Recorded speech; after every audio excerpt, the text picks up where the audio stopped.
Mary's domestic trouble now reached a crisis. She decided to return to the United States, and we parted within a few days. This left me in an awkward position, as I was due to go to London shortly. Until I found another assistant, I made the best of being alone with the cheetah. Again, I spent a whole day with them. The cubs were 9.5 months old, and still their gums were bleeding. I concluded from this that their permanent teeth were not fully developed. This might explain why Pippa did not allow them to join her in stalking a herd of grunt. However much they trembled with excitement, they remained rigid until Tiny finally broke away and spoiled the hunt. During the midday rest, the cubs, except Tiny, took turns with Pippa in looking out for danger. Tiny did not even raise his head as he snuggled up to Big Boy and looked around with his large, soft eyes wonderingly, trusting that all was safe. He seemed more interested in catching Somba's tail whenever she passed close to him on her patrols, watching with hard, contracted pupil and tiny lips every moving thing in the area. Pippa was of course the most alert of all. Somba, later, gave a perfect demonstration of making territory by defecating in a very uncomfortable position on a fallen tree exactly at the spot where she had done this twice before. A few days later, Pippa again brought the cubs into camp. They had been missing for 48 hours and were hungry. Luckily, I had sent for a goat that morning. I now asked 2 men to kill it inside the hunt before Pippa could get hold of it. I did know that the hunt was already crowded with Local's wife, his sister, and Locust's youngest child, all of whom had kept hidden there since early morning. So when the goat was pushed inside the hut in the nick of time, it was greeted with protesting screams from the women, to which the goat responded with loud bleatings. Attracted by the noise, the cubs raced frantically around the hut, while Pippa tried to jump onto the roof, but only succeeded in tearing off part of its palm leaf touching. As a result of all this, the bedlam inside became ear-splitting and was increased by Local yelling comforting shouts from the outside to his terrified family. I could not help laughing, for Local knew that it was strictly against the rules for him to bring his family here, and nothing could have taught him a better lesson than the present brawl. Later, after giving him hell for bringing his harem along, I asked him to take them away immediately. Finally, we managed to divert the cheetah interest, and the goat carcass was safely taken to the place where they could eat in peace. As soon as all had had their fill, they crossed over the tree bridge, Somba, as usual, carrying a bone. As she tried to get a better grip on it, the bone fell into the water. Dumbfounded, she watched it disappear, then ran down the bank and performed most daring acrobatics at the flooded rivulet, trying to recover the previous object. Twice she returned to the bridge, cocking her head to find it from a new angle. Finally, she gave up. The rain had started a few days earlier, and the sky looked threateningly black all around. That night it poured non-stop from 9 o'clock till dawn. By then the tree bridge was half under the water. As soon as it was light, I saw the cheetah crossing it very cautiously to get the remains of a goat. I expected them to keep on their side of the flooded rivulet so as not to get cut off from their food supply, but as soon as they had eaten, Pippa took the cubs back across the bridge and onto the Gamba plain. By lunchtime, the water had receded to normal, and the road was dry enough for monitoring again. A little later, John Baxendale drove into camp with my new assistant. We had met some time earlier when he had visited the park with his parents. They had recently asked if I could help young Ben to spend some time in a bush because he wanted to study birds. Since he could combine this with the work I needed done, I offered him the job. He could start at once as he was a Kenyan citizen and therefore needed no work permit. John had got the boy from a farm a few hundred miles away. While we were chatting, the cheetah reappeared in camp. Pippa inspected a newcomer carefully. Finally, she allowed him to stroke her. As a last test, she nibbled at his hand, and when he had thus assured herself that Ben was safe, she called her purr purr to her cubs. I was very glad about this friendly reception, since we had only a week left for Ben and the cheetah to get to know each other. They played quite at ease around us for an hour, after which Pippa led the cubs across the tree bridge. When she had reached the middle of a narrow trunk, she sat down, blocking the way. The cubs nudged and prodded her, but Pippa would not budge. The trunk was only wide enough for one animal to walk along at one time, so it needed careful trapeze tricks on the part of the cubs to clamber one after the other across their mother without slipping and falling into the water below. Only after all had safely scrambled over her, she did leave her precarious position and follow the family to the far bank. I could not make out why she had insisted on being an obstacle to the cubs on such a narrow bridge. Perhaps she wanted to teach them to have complete control over their movements. Next morning, Local found the family at the Kill Acacia. They followed him to the camp, but as I did not want them to get used to human habitations, we enticed them with meat back to the Gomba plain, where we fed them.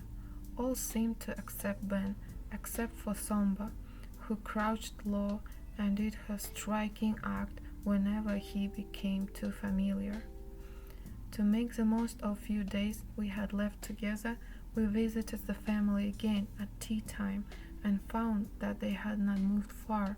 Afterward, we strolled together for about a mile until we spotted a few gravy zebra immigrating with a herd of waterbuck and two small fawns.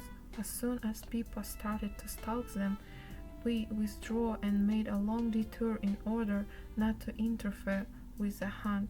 Struggling through thorny bush, we arrived in camp after dark, only to find the cheetah waiting for us. What fools we left! I gave the cubs milk, hoping that Pippa would take the hint and go off and kill. Soon after this, they vanished into the night. If I was determined to force Pippa to hunt, she was equally determined to get food in camp, and she turned up at the dawn the following day. Again, we carried the meat across the rivulet onto the Gamba plain, where we left the family to feed, but our triumph was short-lived. In the early afternoon, they reappeared in camp. Now it became a game between Pippa and me to see who was the more determined, and off we went together once more to try Pippa's luck with zebra and waterbuck, who were still where we had met them the day before. For some strange reason, the cubs remained about 600 yards behind. Pippa stalked the fawns and got very close to one. She was still stalking when it became too dark for us to watch. Evidently, she failed to catch it, for the whole family turned up in camp next morning very hungry. I was exasperated. How could I break this new habit of using the camp as a feeding place when for almost 10 months Pippa had avoided it? Perseveringly, we again carried the meat onto the Gamba plain, but Pippa remained resolutely in camp. There were now only 4 days before I had to leave for London, and so, to remain in their good books, I weakened and fed them all in camp. Pippa had won the game. Soon after this, They moved along the road for half a mile to a mound of gravel, which provided an ideal lookout and playground in the cooler hours of the day. While the cubs had glorious games sliding down the loose gravel, Pippa dozed some 300 yards away. At tea time, we returned and found the cheetah where we had left them in the morning, all resting on top of the mound, which was partly overgrown with pintania. Against the intensely blue sky and surrounded by blue flowers, the golden cheetah looked superb. I could not resist joining them, and while I caressed Pippa, the cubs fondled each other as well as their mother, accepting me quite naturally as a part of their family. Later, I took a lot of photographs and sketched Pippa with a sad heart, fearing that these might be the last pictures I would be able to make of my friends for a long time to come. I lingered on until it got dark and we had to return.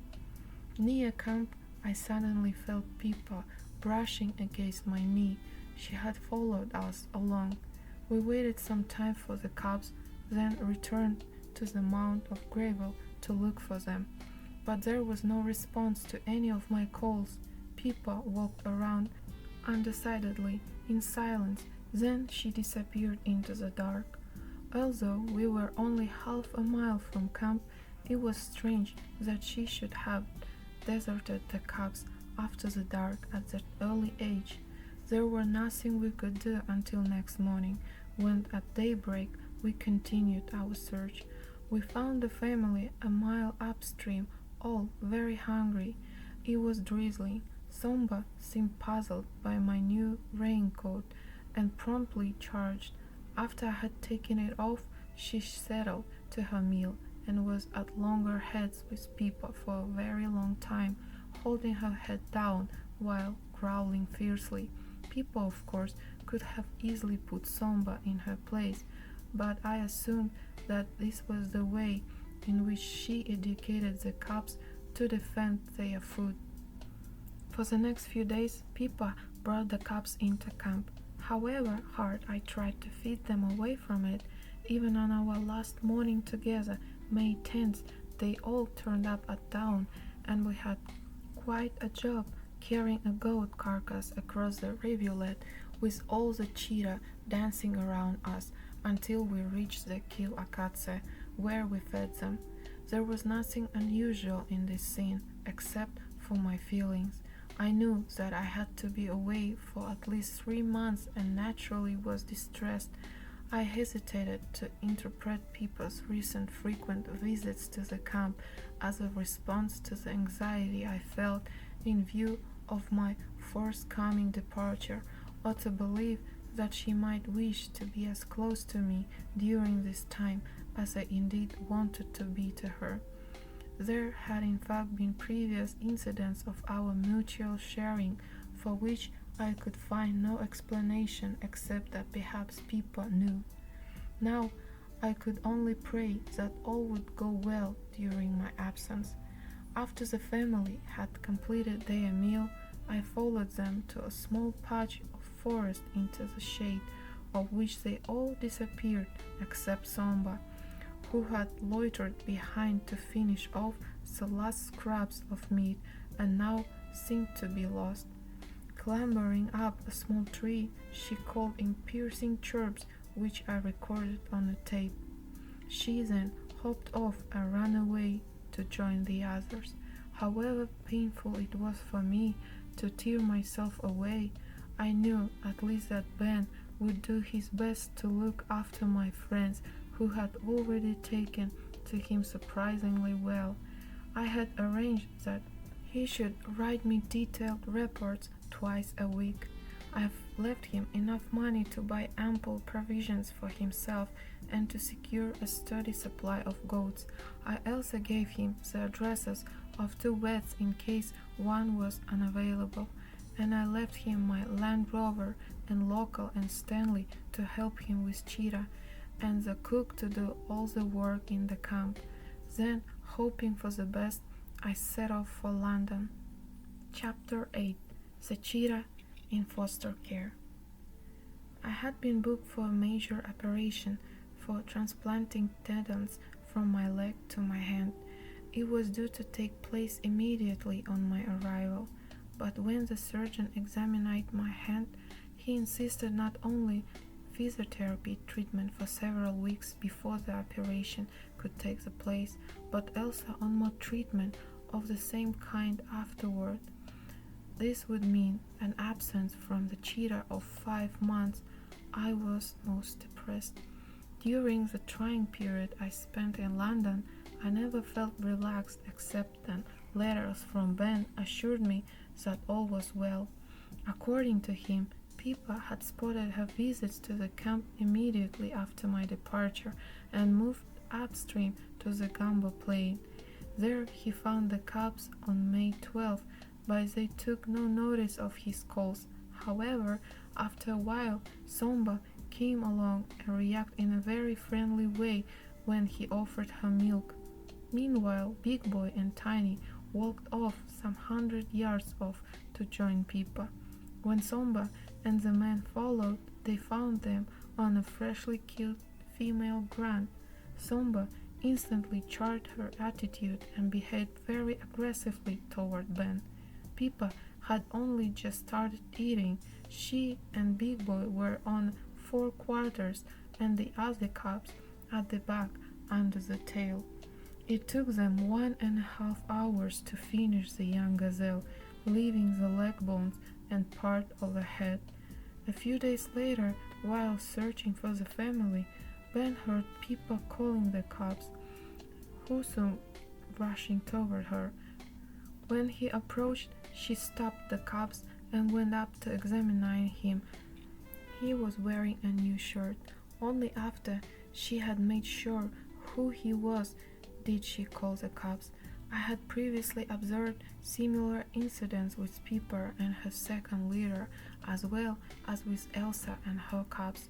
There are authentic records of 2 keepers who have been killed by lions and tigers when entering their cages in strange garments. I am puzzled that these cats should not rely more on permanent characteristics such as scent, likeness, and movements when identifying their human friends, and I wonder if the reason why they react so suspiciously to unfamiliar clothing may be that animals do not change their skin as we do our clothes.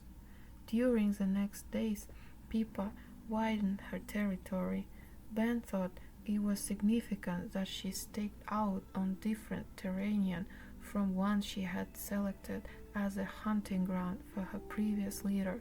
This was in line with her decision to avoid taking the present cubs to the same trees on termite hills that Windy, Billy, and Tatu had used as their playgrounds, with the exception of the Kill Akatse. She now concentrated on the area around the Rojavero and 4 of its tributaries, which watered the hilly plains beyond the new headquarters. She also made good use of a new airstrip there, as she had previously done with the airstrip at Leopard Rock when she had the other cubs. Ben wrote that the family was often to be seen there in early mornings chasing ostrich, Grant or Kinea Fall. Once, when Pippa was concentrating on a warthog, Tiny pretended to stalk it while uttering strange new sounds like a person humming.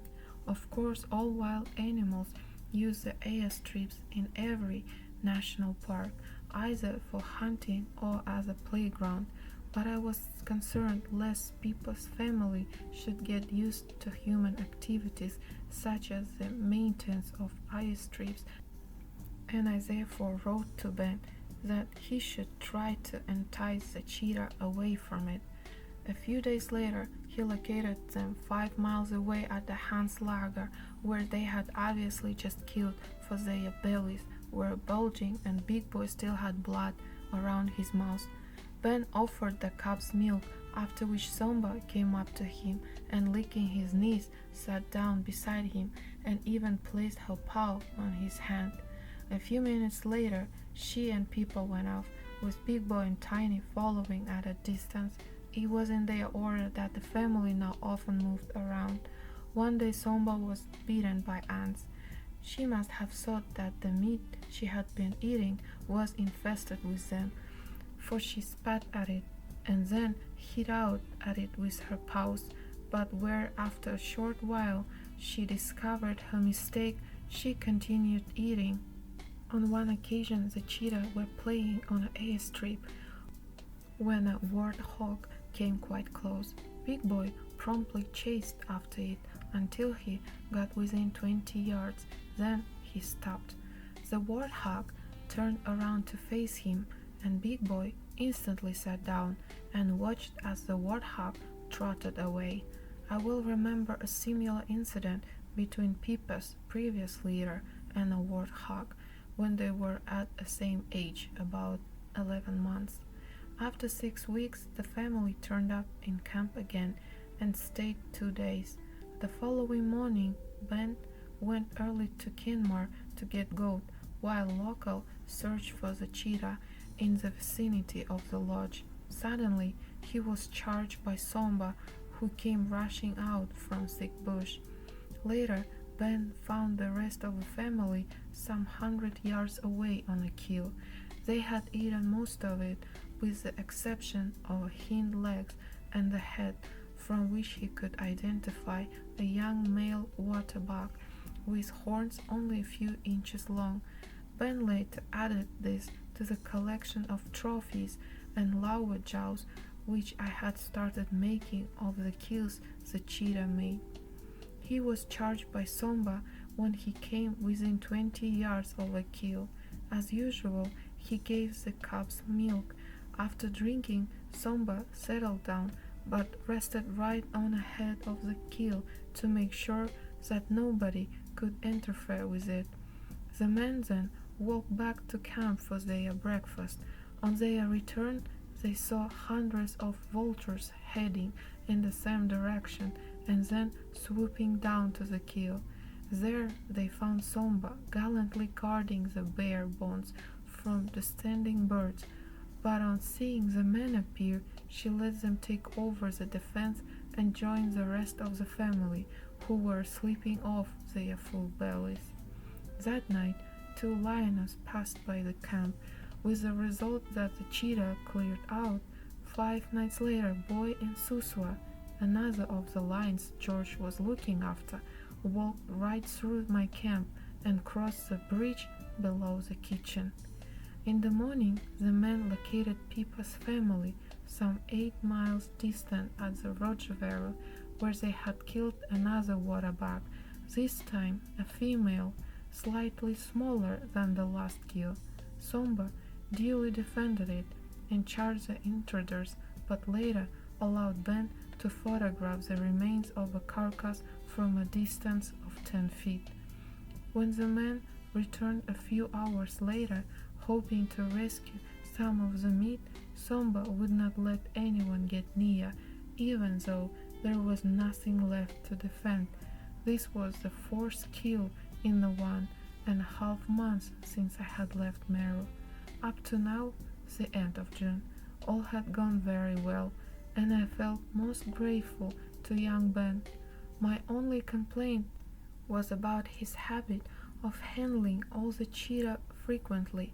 I had always taken the utmost care not to get the cubs used to the human touch, so that they would find it easier to forget our relationship once they were ready to live independently.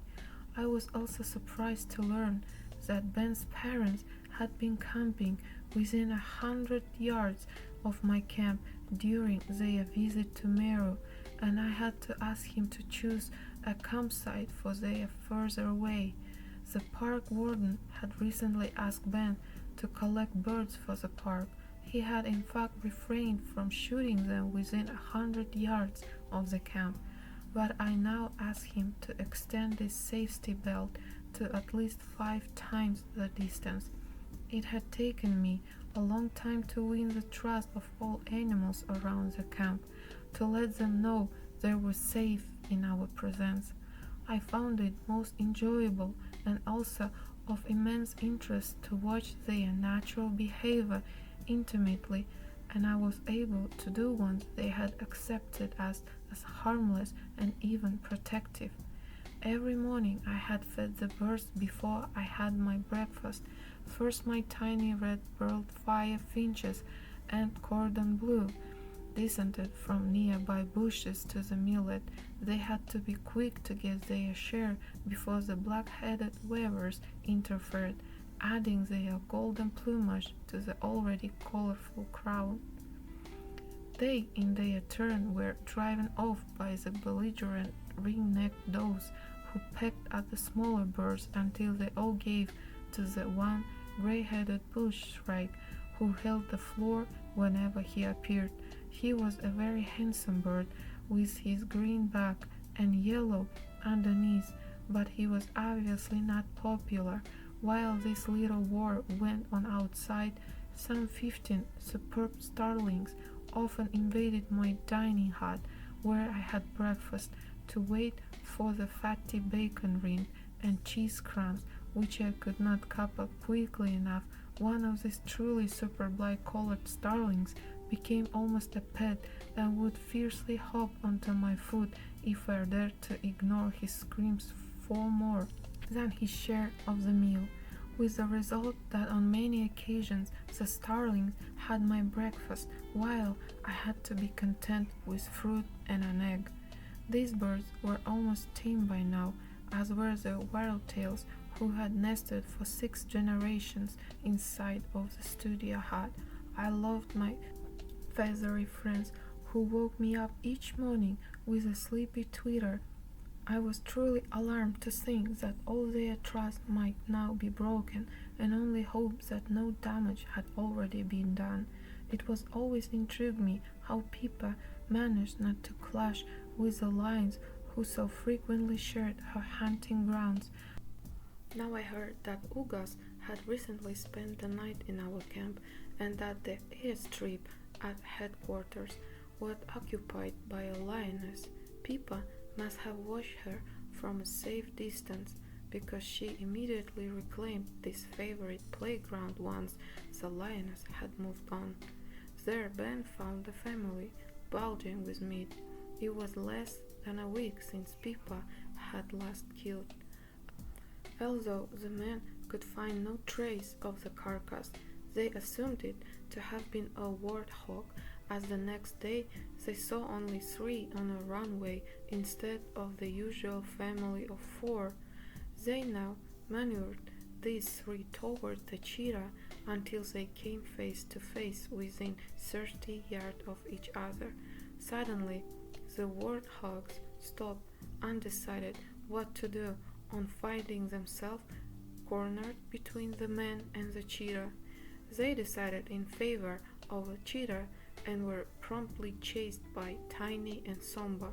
Somba soon gave up, but Tiny persevered and almost caught a pig. Pippa had been watching this game, and when Tiny returned to her, she not only ambushed him, but knocked him over.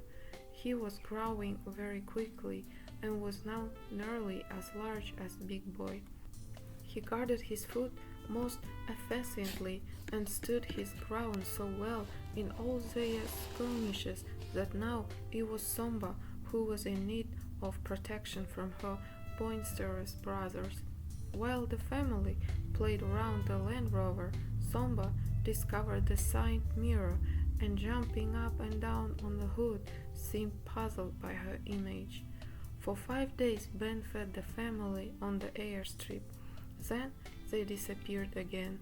He traced them across the Rojavera River, which was deep at that spot and too wide to jump. On the far bank, dense bush covered a slope leading to plains, which extended for several miles until they adjoined the large swamp near George Camp. On these plains, about a mile from where the cheetah had crossed the river, the men found the remains of an adult female grunt surrounded by the fresh spoor of cheetah, but of the family they saw no sign. For a week they screened this new area so frequently, fighting spur but never getting a glimpse of an animal. Finally, the family recrossed the Rojaveru and returned on their old hunting grounds, and all met again about 3 miles from headquarters. The cheetah were hungry but otherwise so fit that Pippa must have killed at least once more during the previous week.